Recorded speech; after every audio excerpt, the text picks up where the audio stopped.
good, y'all? It's your man, Kill. You here for the premiere ep of a new podcast brought to you by Horton's Kids and our media lab, donated by In the Perfect World. It's called Surface Noise. This is where we chop it up about my love for music with the individual, but what's more important is the message behind that music. We were here today with my man, Caesar. What's good, baby? I'm fine, man. And yourself? Oh, man. Just glad to have you, man. Good to see you. We're going to hear your story, and then people watching understand why it's so important that you're still here with us. Yo, the song we're chopping up about today, my man Nas, King Disease 3. He's got a joint called Reminisce. I love the chorus. He talks about, I don't like to reminisce because the things we doing right now is really lit. It's great to think about the past, but it's always important to know what you're going on right now. And when I think about you, C's, I think of this one verse, this line that he has, and he says, what would shape me would have murked you. You know what I mean? Like, so what I've been through in my life would have taken somebody else out. And when I think about what you've been through in the past 2 years, that's the line that comes to mind for me. Tell us a little bit about yourself first, C's. First of all, my name's Caesar. I've been through a lot of trials and tribulations. I overcame that with the power of the God. I'm a believer. It's just amazing to be here. My man Kels and everybody, life spared from a lot of, just a lot of tragedies. And I'm grateful to be here. I'm grateful to be here. God definitely spared my life, Kel. So. All right. But before we go into that story, I'm just saying, like, who are you? You from D.C.? From D.C. Got a daughter. Got a CC. daughter. Got a granddaughter. Wow. Became a granddad. I'm happy about that. Sometimes it takes you up and down the loop, but hey, the great thing about grandkids is you can give them back. You know what I mean? You can give them back. Go home. Go home. Let me spoil you, spend time with you now. Go back home. To your peoples. That is right. All right? No doubt. So when we talk about what shaped you, because I don't know if you remember when you were in the hospital and I came to see you, we talked about what shaped you and how what happened was going to shape you into becoming a better person. Not saying we got to go into super detail or anything, just whatever you feel comfortable with. Can you talk about what happened to you? Again, doesn't have to be super detailed, but just a little bit for people watching to understand that literally you are a walking testimony, that you are, what you bounce back from is unheard of. Yeah, man. First of all, like I said, man, faith. Some of the things that we talked about when you came to see me in the hospital, it was like basically, what are you going to do? How are you going to do it to shape things up and make things better? What I did was I gained a lot of patience. Been through this place, that place, trying to just, get myself together. The year that I was in all these different places and everything like that shaped me up to be a better person. No negativity vibes. It definitely showed me how to, be patient. Right. You got to have a lot of patience. And what happened to me was... Stay on the mic, bro, right there. And what happened to me was that, I was a victim of a violent crime with a gunshot wound to the brain, a couple of others. And it's just, I'm just grateful. I'm grateful. I'm grateful to be here. I'm grateful to be here.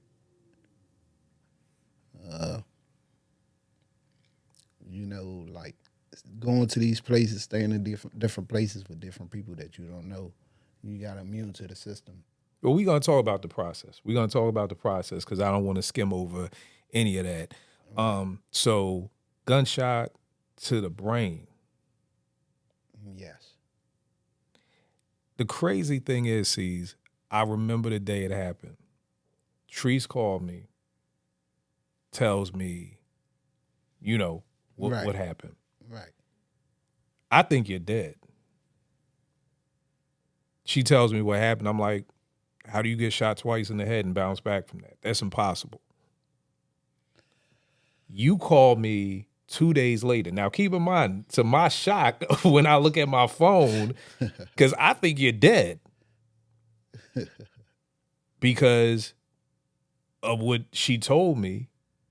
So you can only imagine the look on my face when I look down at my phone and I see you're calling me. Okay. Like, yo, bro, my face is looking like, what? And you call me and you tell me you in the hospital. Kill, come see me. Yeah. I needed all the support that I could have got at the time, man. And you was definitely there along with a lot of other friends and family and, you know, just the support system. The support system was great. It wasn't my time.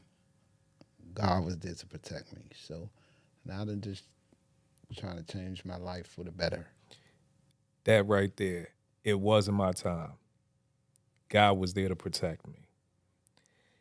Did you understand that then? Is that something you had to grow into? Because what you just said is so profound that it wasn't your time. Yeah, I knew God had the majorest part to play with that. It was just what I'm going to do next that had me like dazzled. You know, Kale, it was a ride. Learn how to talk again, remember people. Still, you know, have no problems with that, but it's nothing better than prayers and the Lord. That's my main thing. I mean, it's plenty of other things, but that's what I really put into my heart. That's what it is. That's what it's about. It's about just basically, you know, thanking the man upstairs because without him, I'm telling you, it probably won't be no me right now. I feel you. All right. So the situation happens. You're in the hospital. How many surgeries? Yeah, I had two. I had two surgeries. They had to cut my skull. Second surgery, they had to reconstruct it. And maybe three surgeries. And they repaired me, man. They repaired You the $6 million man. Man, they repaired me. You may be too young for that. You remember the $6 million man? I'm too young for that. All right, you too. See, now I'm showing my age out here. $6 million man. It was a boy. It was an old TV show back in the 70s. Boy got into an accident. And they rebuilt him. You know what I mean? Gave him a super duper eye. He could see man far and everything like that. You the $6 million man. You don't even know what I'm talking about. Yeah, and I don't know what you're talking about. But at the same time, they rebuilt you. That's the boy. Man. Yeah, you the new $6 million man. Yes, I am. All right, that's what it is. That's what it is. So you go through these surgeries. How long are you in the hospital for? First two surgeries, maybe about 3 months. Second or third, maybe like 2 weeks. I was just like determined. They called me, you know how they put everybody's name up on the board. And I said, hey, I don't want that to be my name. What they had your name as? Mr. Independable. Mr. Independable? That's right. What does that even mean? That means, hey, after the first week or two of being in the hospital, having to call nurses, hit buzzers for them to come and help me take care of, you know, certain things that I had to do. Right. I said, I don't want this no more. So I started getting up. So the nurse come in the room, the bed goes off.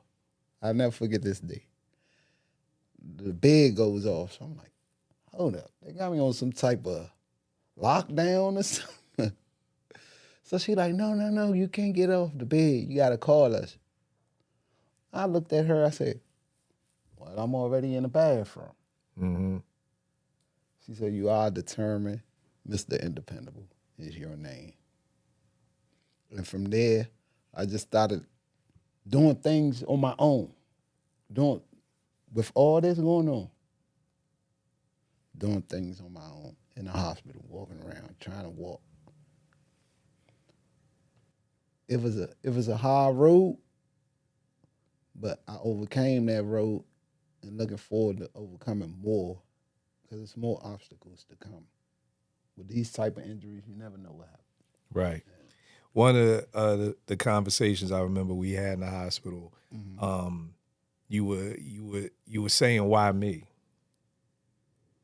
And I was telling you that, you're here for a reason. You know what I mean? Yeah. And to, embrace it being that you were chosen to still be here instead of it saying being that why me that this happened to me, but why me, Sitting here. right? Why am I still sitting here? So it's almost like you changing the perspective, still asking the same question, Why but from a me? different perspective. Right. So when I asked you why me,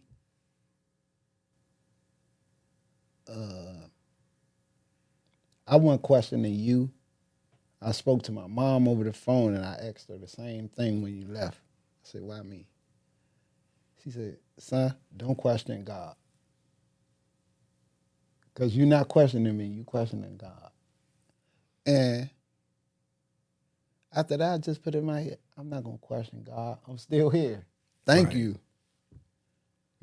That was my main thing I put in my head. I took that why me out and I put a big thank you. It was hard, Kev. It was hard to deal with sitting in the hospital, thinking. Still had my thoughts, but had to get them together, So I did therapy. Speech therapy. I done been through all types of therapy. Right. I done been through all types of therapies, man. All types of obstacles of how to learn how to walk, how to learn how to talk. I done been through a lot of obstacles that I ain't imagine. I ain't imagine that. But the crazy thing is, bro, is this goes back to the Nas line. What shaped me would have murked you. That's right. Because what you're talking about is the strength. Yeah, because a lot of people thought that I was gone. Or a lot of people wouldn't have been able to do what you did. Overcome. Because we're going to talk about some of those things, because I'm listening to everything you say. Yes, sir. Speech therapy. So from the situation, you had to learn how to speak again? I had to learn how to speak. I had to learn how to put my words in proper sentences. I even had to remember my daughter's name. I call my daughter my sister's name. I call my sister my daughter's name. Like I said, man, it was a ride. It was a ride. And when it comes to speech therapy, I love them for that because they'll bring me all types of crossword puzzles. And at first, it used to take me a long time because my vision was blurry. So after a while, maybe about a month, I want to say I don't remember exactly. The nurse come in my room like, "Hey, we have a bet that you could finish 5 sheets front and back within 2 hours. 5 sheets front and back. 2 hours. Crossword puzzles. Words. Yo, I hate crossword puzzles. I love them. They brought me back, man. They brought you back? They brought me back. All They brought right. me back. Yeah, so she said, "Oh, we got a bet going on out here. They doubting that you could do it, Mr. Independent." I said, pull out the 5 sheets that you need me to do, and you'll win your bet. All right. She won? Did she win? She won every time. They just kept boosting the pages up. And she said, "You know something? Every time that I win, I bring you a bowl of fruit.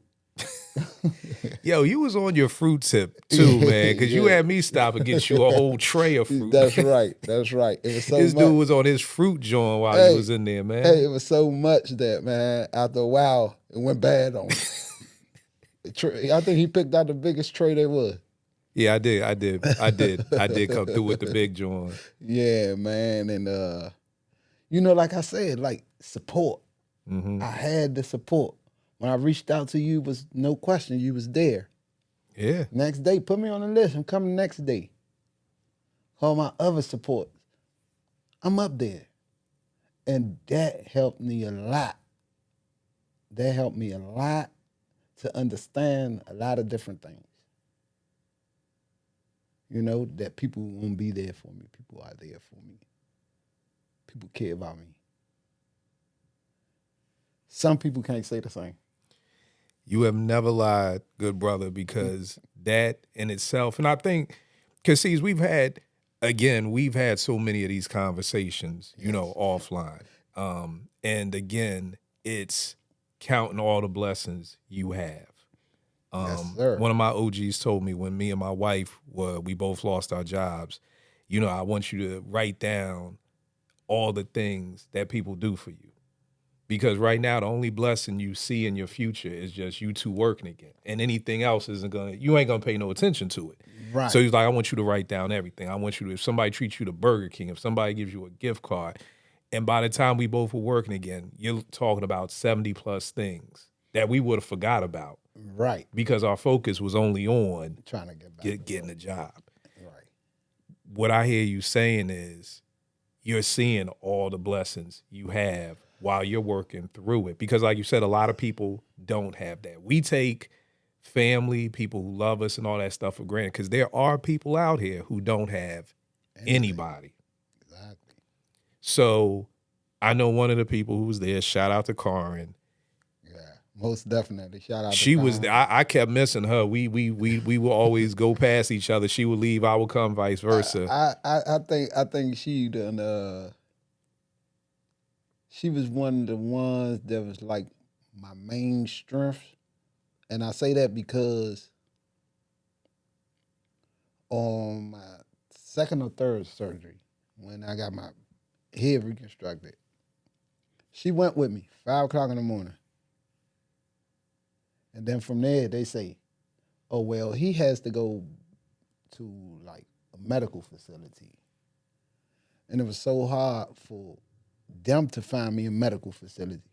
And she did everything in her powers. And she found me a medical facility. I really think Karin's a genie out here, B. The stuff that y'all be telling me she be coming up with for y'all. It's crazy. It's crazy. You gotta love her. She calls me every day. And then when she got me in this place, I called her right back. Oh, come get me out of here. I ain't never been in no place like this with all these people and under all these rules and regulations. All right, let's do this. We're gonna bring it back to that. I'm not gonna hold you. So you get out the hospital. Yes. The surgery is done. Everything's good. This place that you're talking about now, what is the first step? What is the first step leaving the hospital? Where are you going to? Honestly, to tell you, at the beginning, I didn't know where I was going. I just know that she found me a medical facility. And the medical facility was to help you now rehab. Rehabilitation. Okay. Rehabilitation. Walking, speech therapy, physical therapy, all types of therapy. Mental health. Because it kind of, I forgot certain things that I had to remember. Right. A lot of things I couldn't remember. So when I went into this facility, it was just like, it basically felt like prison. Because I couldn't do anything. Couldn't walk off the porch or anything. So help me understand. So the medical facility, is this like a hospital? Is this more like a boarding house or a rooming house? Like, what is this set up like? it's a rehabilitation facility that nurses have to be there 24/7, round the clock. But I mean, is it Yeah. like a hospital room? Is it like a house No, room? no, it was basically like a shelter. Okay, okay. I just wanted to paint the picture. Yeah, Okay. I never was in that position. So when I see all these guys that I got to be in a room with, I'm like, oh no, come get me now. No, you have to stay in there. And I thank her because I stayed in there. Learn how to talk, learn how to walk.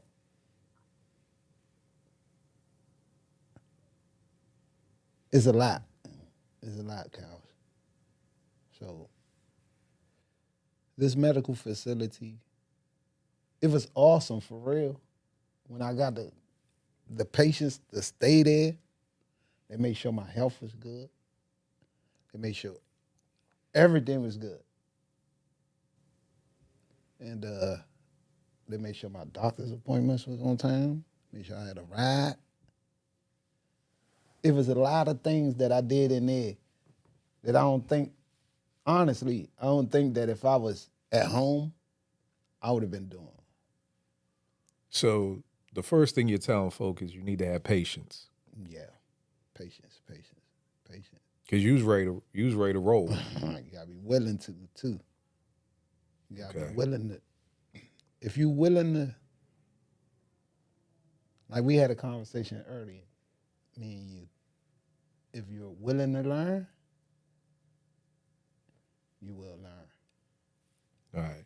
So patience. Patience. Patience. Please underline that because patience is everything. Patience is everything. And I'm like, oh, when am I gonna get out of here? I'm ready to get out of here. When I got out of there, I went to another facility. Now, what was the new facility you went to? Uh, it was a much different facility. You had more like freedom. But by the time I got there, I wasn't looking for freedom. I was looking to get much better and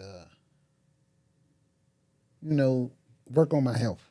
Work on my health. Once they let me know everything is fine with you, all your main organs, everything is fine with you. Well, we all know except for one. Right. It made me feel better. It made me say, well, I'm gonna take this opportunity to do everything that I have to do then. Mm-hmm. So when I did go to the next facility, I was ready. Okay. I was ready. They wasn't on me like how they was on me. Like I said, this was like a rehabilitation facility, the first one. The second one was basically like, so I could have freedom, I could go here, I could go there. By that time, to be honest, I ain't really have no desire to go anywhere. But Okay. stay there and continue to get the help that I needed. So the first spot prepared you for the second spot. It definitely did. Now, So the patience is what you needed to get through the first spot. Oh man. To get to the second spot. And the second spot gave you what you want from the first spot, but you realized you ain't need that. I ain't really need that. Because the goal was just to get better. At this point, once my patience kicked in, that's all I wanted to do. That's all I wanted to do is get better. I wanted to be able to function the way that I know that I could function, but I know it ain't gonna be 100. Right. But it's there. It's there. And I'm happy. I'm happy for these places because I got to meet different people. First, I'm like, no wrong with somebody I don't know. I don't want to do this. I don't want to do that. But just like, I just can't say it enough. Patience and, like, I'm trying to figure out this word that I really want to.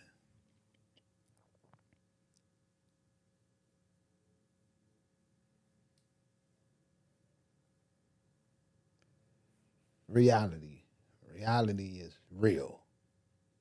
When you got to face reality, it's real.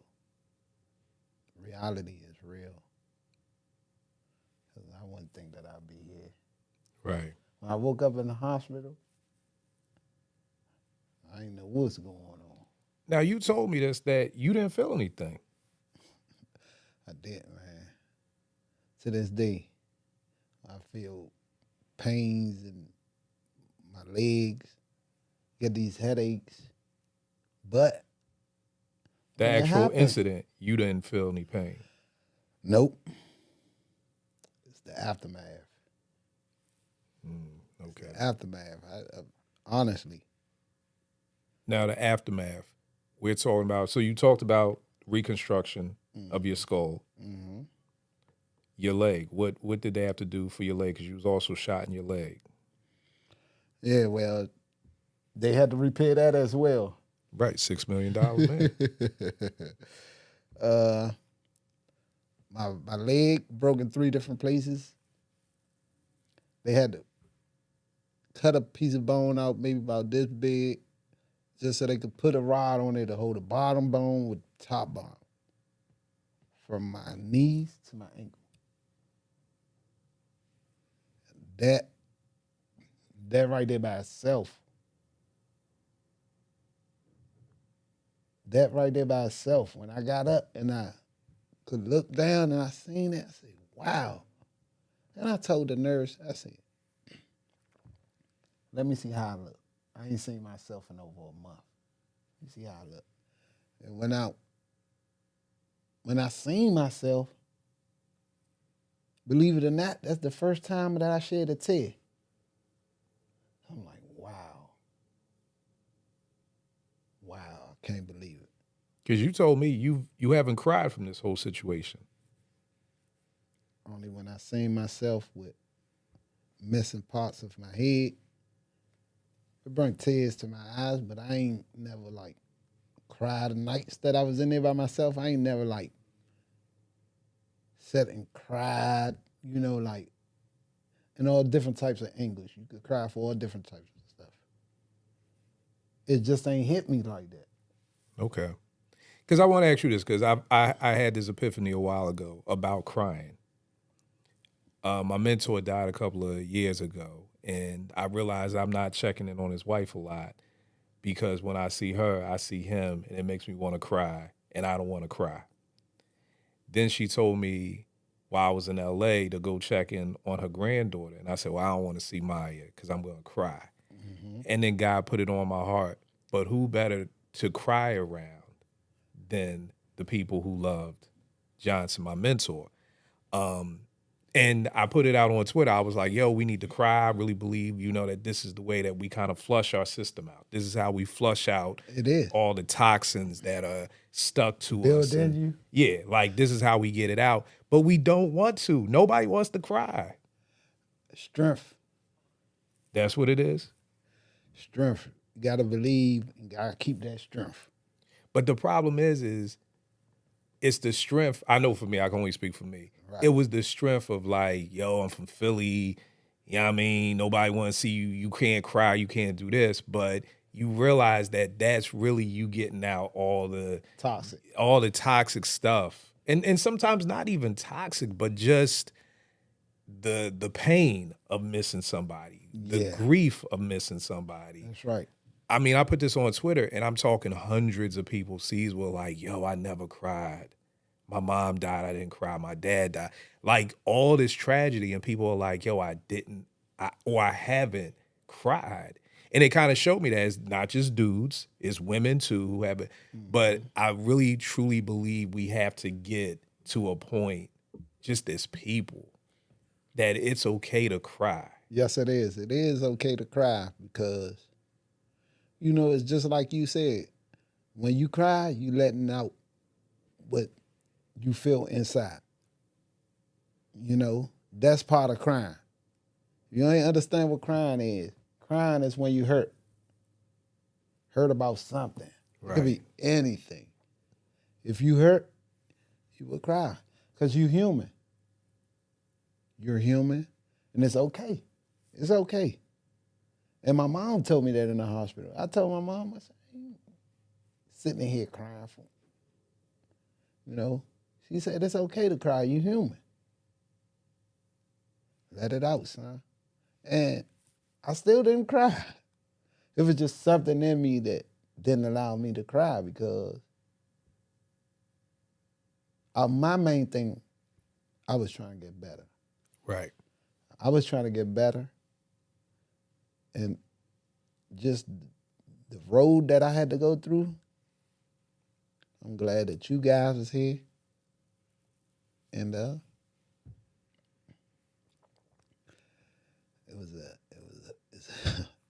I know it was a ride. It was a ride, man. But it's like I told you. For a year and a half, for me to still be here, sitting here talking to you, walking, I with a limp too.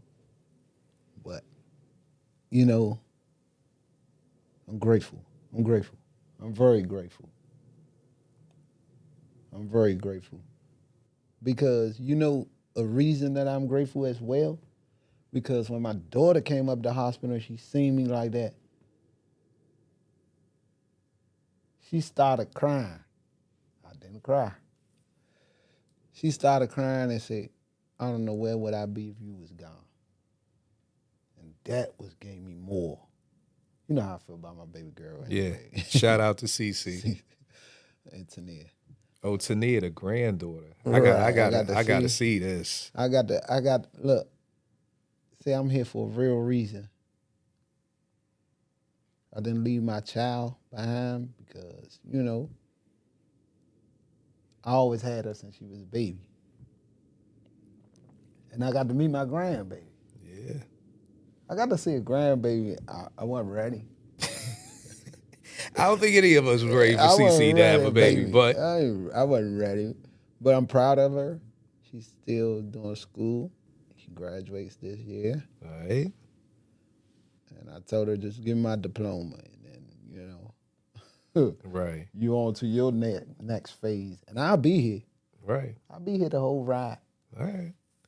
And I mean, it's like I told you today when I saw you, man. It's so good to see you. Thanks, man. And it's so good to see you moving and shaking. When you hit me, you was like, yo, Kill, I'm going to catch the bus over. I'm like, okay, Playboy, I see you. It would have been easy for me to maybe be like, oh, can you school me, send me or something. But nah, I like to get out, man. I like to get out. I'm still doing therapy,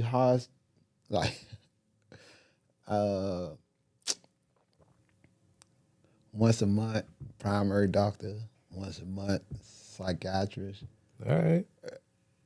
But you're twice a week. You're keeping these appointments. And I'm going to them on the bus, the train, however I have to get there, just to keep it up. Because, like I said, that's one of the things that the first medical facility put in me that I wasn't doing. So I'm like, hey, they just trained me to take care of myself. There you go. And you was ready to leave. And I was ready to leave. I want people to pay attention to that because in life we get in situations that don't feel good. Yeah. It just don't fit It don't fit you at the moment. Or you think they don't fit you at the moment. But truth be told, God is putting you in a place to prepare you for what's coming next. That's right. It's funny, I read this daily devotional a long time ago. And my daughter had, back in the day it was goldfish. These new school kids got betas or whatever. Had a little beta. Whenever you go to try to clean the tank out, you can't catch the fish, and then it's like you finally get the fish out, you clean the tank, you put the fish back in. And the devotional was saying that sometimes in our life, that's what God is trying to do.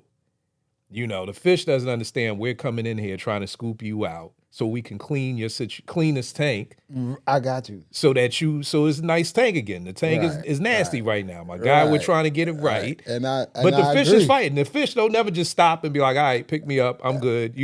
I agree. And sometimes in life, that's what God is doing with us. And it doesn't feel good. But we don't see the bigger picture of he's trying to get your tank clean. And guess what? What's I that? totally agree with you because that's exactly what happened. It's just with everything that I was going through, he wasn't doing nothing but cleaning me out, cleaning the negative, putting it all positive for me. You know, so the positive is strong because when you got a lot of negativity, you think about all types of crazy stuff. Mm-hmm. Whatever's crazy, you thinking about, you know, and man, you put that positive in and you take that negative out and get cleaned out, like you said. I believe you be all right. Just keep following that road. Just follow that road. Just follow that one road of positive and take the negative out. That's a big road. That's a big accomplishment as well. Because I had a lot of it in me, so I know what is it. I know what it is. Mm-hmm. And I know how it feels for me to talk about it now. Most people that know me, they probably say, oh, that ain't him talking. But God, like you said, God done cleaned my fish tank out. There you go. I like that. There you go. Hey, man, I try to drop jewels anytime I can, I like man. that, man. I can't like take it. credit for it, though. I want to say it's Jeffrey Johnson, my man out in Indianapolis, Indiana. Shout out to Indianapolis. Shout out to I don't know what comes first. Indiana is the state. Indianapolis, Indiana. Y'all know what I mean. You know. I'm kind of like. I give credit. Like Red said, I give credit. I'm cautious about lawsuits. I didn't get that game. That's Jeffrey Johnson. But yeah, it just changed my perspective of sometimes when things don't feel right and things are moving around, that God is just preparing you for what's next. You're the premier guest on Surface Noise. So thank you, because you didn't want to do this at first. I had to talk him into it. You know what I mean? Yeah, but now that now, now you don't want to get off the mic. That's kind of about right. Now you don't want to leave. But tell me this: one of the things I want people to walk away with is, because again, this podcast is about music, my love, but it's more importantly about the message that's in the music. And again, what shaped me, what immersed you. What are the three things that you would give somebody watching the show? What were the three things that allowed you to be sitting here on this couch? Because even though, here's the thing that people got to realize, just because you was alive don't mean you got to be right here. You could be sitting in the house. You could be depressed. You could be not wanting to leave. So even though you're still alive, it's not that the fact that you're still here. You're still here. You're out. You're about. We going to lunch next week. We doing things. We moving. That's right. What are the three things that propelled you to be right here on this couch? Faith, support, and love.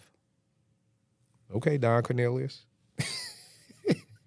Faith, support, and love. I'm only messing with you, man. It's a fine. I'm only messing with you. Faith, support, and love. What's the faith part? You gotta have faith. You gotta believe in something. What's the support? The system that I had, family there, friends like yourself. Support. It's a system. And what's the love part? All the love I was getting old, man. I can't explain what love. I would get so much love. People reaching out to me that I ain't seen in years. Mm-hmm. And coming and showing me love. So I knew that I was loved when I was getting all this support, man. There you go. I'm loved, and I love them back. There you go, man. You're not on social media, right? No. All right, so y'all can't get at C's nowhere. But he gonna be on here again. You see, he don't want to leave, so he's gonna be back again. This dude gonna end up having his own podcast up here. This is my first time, so I'm only shaping it up. Yeah, there you go. And that's what it's about. This whole day of him hanging out with me is all about trying to figure out what he wants to do next. So who knows? Podcast host may be in the cards for you. Yeah. But you already know it is with me, Kill 889, Twitter, IG. More importantly, here at Horton's Kids, hortonskids.org. We are an amazing organization. Academics, enrichment, We're going with everything from kindergarten all the way up to 12th grade. We do community, everything that you can think of, we're doing. www.hortonskids.org. Find out how to get involved, how to volunteer, how you can support. C's here, and I don't even believe I didn't start with this, is like the OG Horton's Kids from what, 32 years ago? 32 years. That should have been the first introduction. Since I was 7 years old. Since he was 7 years old. So Horton's Kids has been pouring back into the community, into our kids for the past going on 35 years. So if you want to get involved, definitely check us out there. Again, In a Perfect World, dope, very dope organization, donated our whole podcast studio space. So we'll check y'all next week, y'all. Shout out to the Horton Kids, man. They showed me a lot of support as well. Then and now. So shout out to the Horton Kids. What's the saying? Once a Horton's Kids, always a Horton That's kid. the saying, right? That's right. There you go. Here's again, walking testimony right here to prove that to y'all. All right, y'all. Next week, y'all.